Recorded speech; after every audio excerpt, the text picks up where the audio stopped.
Doctor Rafael Ollarte, gracias por esperarnos, buenos días y bienvenido. Ya ve la que se ha armado en el Consejo Nacional Electoral. Usted sostuvo ayer en su cuenta de Twitter que ellos se han fijado en un artículo para permitir el reemplazo del candidato a vicepresidente y no en otro que lo impedía. Esto significa que era optativo de ellos ver cuál de los dos aspectos de la ley aplicaban, o ellos estaban obligados a verlo de una manera y no de otra. Empecemos por ahí y adelante, doctor. Buenos días, don Carlos, un placer estar con usted y con todos los amigos de Max TV Online. Igual también. Efectivamente, cuando vamos a inscribir una candidatura tenemos que cumplir unos pasos previos, es decir, hay una especie de escalones. El artículo 108 de la Constitución exige que los partidos y movimientos políticos escojan a sus candidatos a través de estos denominados procedimientos de democracia interna. ¿Cuándo se cumple el procedimiento de democracia interna? Cuando el nominado acepta la nominación, porque solo los partidos y movimientos políticos, desde la Constitución 2008, pueden presentar candidatos. Ahora, pueden presentar a sus afiliados o adherentes, o pueden auspiciar candidaturas.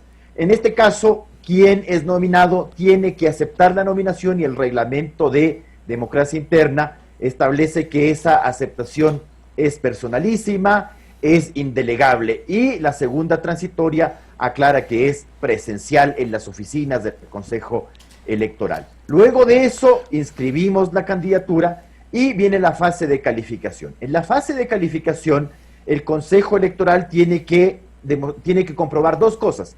La primera, ¿se cumplió o no se cumplió con la democracia interna?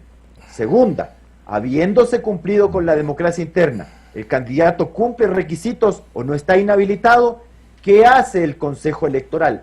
Analiza la segunda parte, analiza el incumplimiento de requisitos del cohechor expresidente de la República, lo cual le hace suspender los derechos políticos por esa condena, y la inhabilitación perpetua a ser candidato por haber sido condenado por cohecho, nada más y nada menos que por cohecho.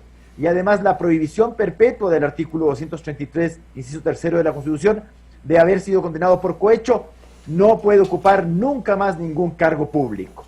Entonces el Consejo Electoral se fija en esto. ¿Cuál es la diferencia entre lo uno y lo otro?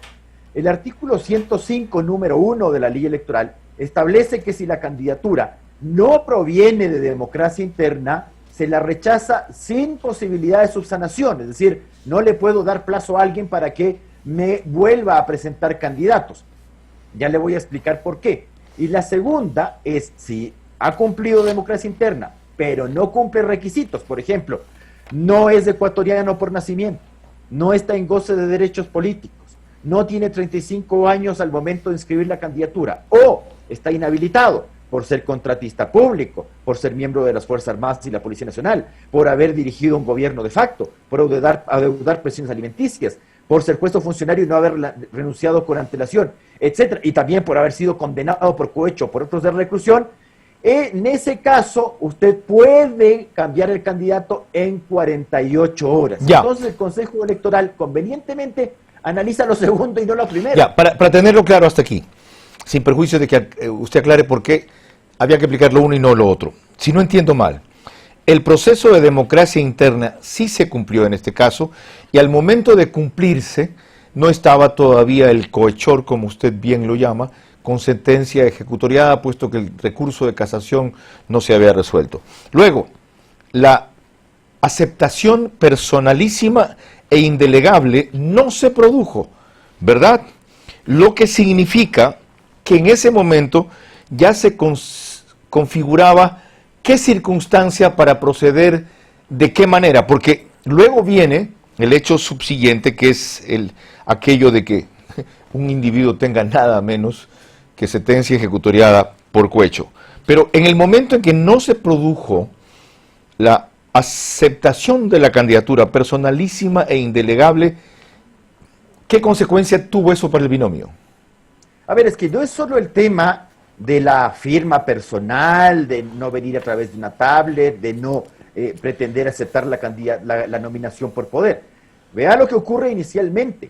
En el movimiento correísta, en el alquilado Centro Democrático, en ese movimiento de alquiler, ¿qué ocurre? comienzan las nominaciones. Se nomina para presidente de la República al señor Arauz.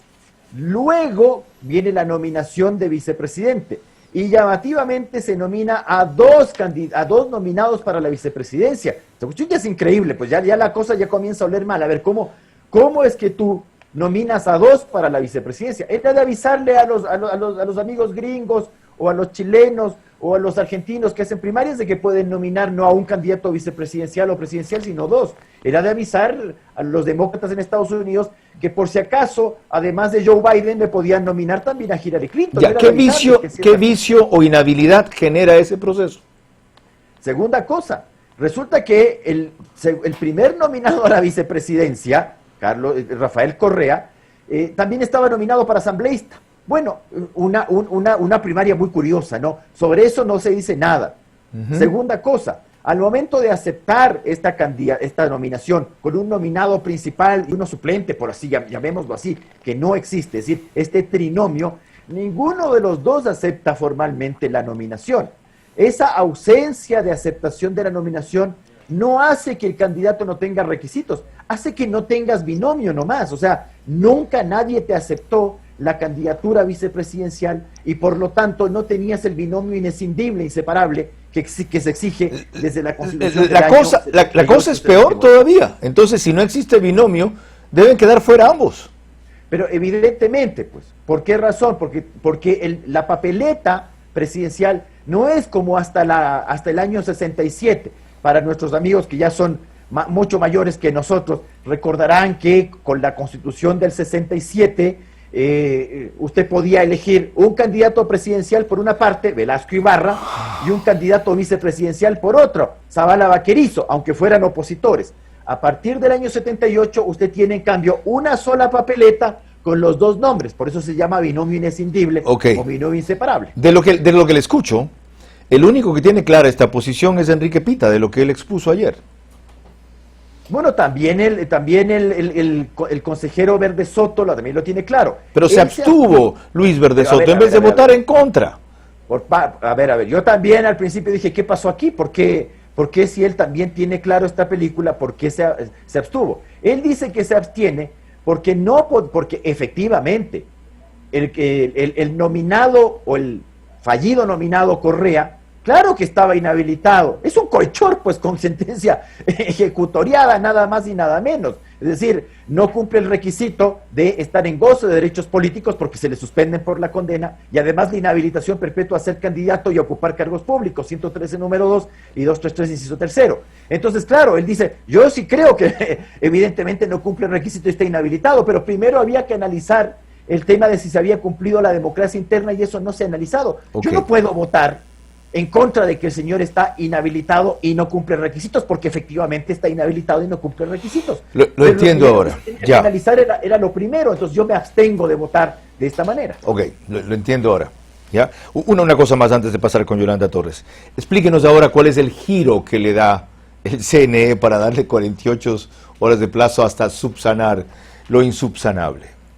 Claro, entonces como no nos dice el CNE si es que esta condición de aceptar presencialmente la candidatura es parte o no de la democracia interna, porque por último, vaya, invéntese y dígame que no es parte. Ya, por último, dígame, vea, la aceptación presencial de la candidatura no es parte de la democracia interna, lo cual sería una falsedad, pero por lo menos me está respondiendo una de las impugnaciones, porque habían dos partes en la objeción a la candidatura correísta, y era no democracia interna y no requisitos e inhabilitado encima. O sea, el tema de no requisito e inhabilitado era un para mayor abundamiento, pero no deje de pronunciarse sobre lo primero. Ahora el tema va al contencioso electoral. El problema es que el contencioso electoral tiene un presidente que también hace las mismas gracias y chistes que hace la señora Tamaín en el Consejo Electoral. Porque la señora Tamaín en principio dice, sí, efectivamente no hubo democracia interna, pero por democracia le dejo nomás pasar. Ojalá que todo el mundo sea generoso con el resto. Ojalá que también la teleaudiencia le sean comprensivos, como estamos en pandemia y en problemas. Ojalá que no les cobran las multas de tránsito. Ojalá que sean comprensivos y te digan, bueno, si no matriculó, no importa, te dejo para la siguiente. Si es que le falta al estudiante, no, ojalá que no. Medio punto, hagámosle nomás pasar, total, hay que ser democráticos. No es democrático pasarse las reglas, eso es autoritarismo. perdóneme, donde se pasan las reglas es en los totalitarismos. Estamos aquí en el Führerprinzip, donde la regla no vale, sino que vale lo que cree el detentador del poder. Usted lo dijo claro, es más, vale como interpreta su rol. Dijo, nuestro objetivo es fomentar la participación. No te creo, pero Entonces, cumpliendo yo los también puedo ser requisitos. Pues, candidato. pero A cumpliendo ver, los entonces, requisitos, claro que sí, pero, a Yolanda. ver, no, don Carlos, Sí. a ver, nosotros dos somos ecuatorianos por nacimiento, tenemos 35 años, somos desafortunadamente mayores de 35 años, estamos en goce de derechos políticos. Entonces yo le digo, vea, seamos candidatos. Usted me va a decir, pero no hemos cumplido democracia interna. No importa, presentémosle a fulano y perencejo que el Consejo Electoral les diga no cumplen requisitos, es más, mandamos a 2 condenados, así, ya derechamente, a 2 condenados les mandamos, y le van a decir, no cumplen requisitos por la condena, tiene 48 horas para reemplazar, y nos presentamos nosotros, que no hemos hecho ninguna democracia interna. Adiós, artículo 108 de la Constitución. Eso es el precedente. Lo ha Resulta ilustrado. que tenemos otro gracioso en el Consejo, en el Tribunal Electoral, al que la Corte Constitucional le niega su consulta de constitucionalidad respecto de si es o no constitucional la presencia física del nominado para aceptar la nominación. Le dice, no le puedo tramitar su pedido de consulta de norma porque ni siquiera me dice por qué cree que es inconstitucional, así de mal formulada, y cree que puede declarar él inaplicable. Eso está prohibido por la ley. Lo ha Está ilustrado usted prohibido muy por la claro. jurisprudencia. Lo ha ilustrado usted muy claro. Muy claro. Si mi deber es, dice la señora Tamaín, o el deber del CNE, o nosotros no podemos, nosotros tenemos que fomentar la participación, fue lo que dijo. Qué increíble. Yolanda, yo tengo que dar paso a tu participación, 7:50, adelante. Gracias, doctor Ollarte. Hola. Lo que se me Yolanda, viene a la siempre mente un es placer decirle, y, con todo lo que usted ha dicho, y, a pesar del análisis de juristas y constitucionalistas del país como usted, por más connotados que sean, el CNE finalmente admite el binomio por UNES, probando que las tesis en contra no tienen piso. Y digo probando porque a la final es el máximo organismo de control, ¿o no? Sí, efectivamente. Además hay una disque alianza, porque hago presente que los consejeros del Consejo Electoral no son jueces, y entonces son funcionarios administrativos, por eso es que sus decisiones se juzgan en el Tribunal Electoral. Y hay una disque alianza que, para bien o para mal, no, hasta ahora no nos explica el Partido Social Cristiano, que cuyo jefe de partido esquiva una elección porque no se presenta. Yo eso no me la paso. Hasta ahora no me la trago bien esa cuestión de que Nebot no haya sido candidato porque le huye a las elecciones. Bueno, para eso son las elecciones, ¿Cuál dice es su uno. tesis sobre el tema? Porque hay una alianza en el que se dice que los miembros del Consejo Electoral y de delegaciones también estarán con este tema de la famosa alianza con Lasso. Lasso, además, que tiene un comportamiento tan parecido a Piñera, ¿no? Blando, ¿no? No me vayan a decir que soy antidemocrático porque quiero hacer cumplir las reglas. Porque usted sabe, pues, ahora en nuestras democracias de papel, cumplir las reglas ha sido antidemocrático. Bueno, Pero bueno, por eso... pero ¿no hay acaso principios universales y derechos supremos que están sobre la ley y los reglamentos? Eso es lo que aprendimos durante ya 13 años. De ejemplo, el derecho de participación, como ustedes vienen diciendo. Yo me pregunto si en una democracia consolidada, Estados Unidos, Chile, pongámosla ahí también, ya bueno, México, incluso México, u otras, se permiten estas gracias por parte de los candidatos. Gente que pretende ejercer el poder, porque el señor Arauz, ahora el señor Rabascal, pretenden dirigir la nación. Así va a ser también de chistosa. Las reglas valen cuando a mí me gusta. Cuidado que esto se parece mucho al, con mis amigos todo, para mis amigos todo, para mis enemigos la ley. Porque ya vamos a ver lo que pasa con Yacu Pérez, pues que también tiene una falla de este porte en el tema de las candidaturas, pero de este color, o sea, tener una candidata nominada en primarias y luego por un tuit le dicen salte y fuera de primarias le ponen a otra y acepta a otra. Así de bien, esa es la democracia ecuatoriana.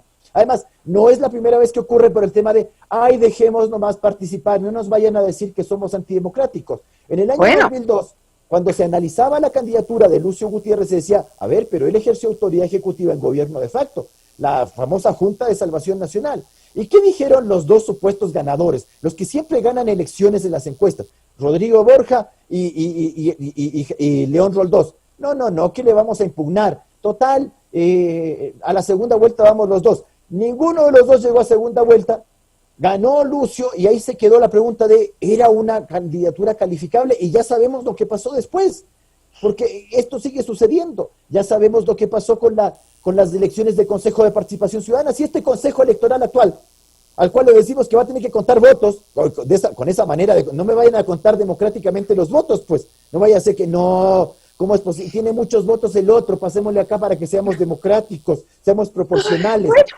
pero perdóneme, ya tenemos un ejemplo. Las elecciones del Consejo de Participación Ciudadana. Que esto ocurra durante toda la administración correísta.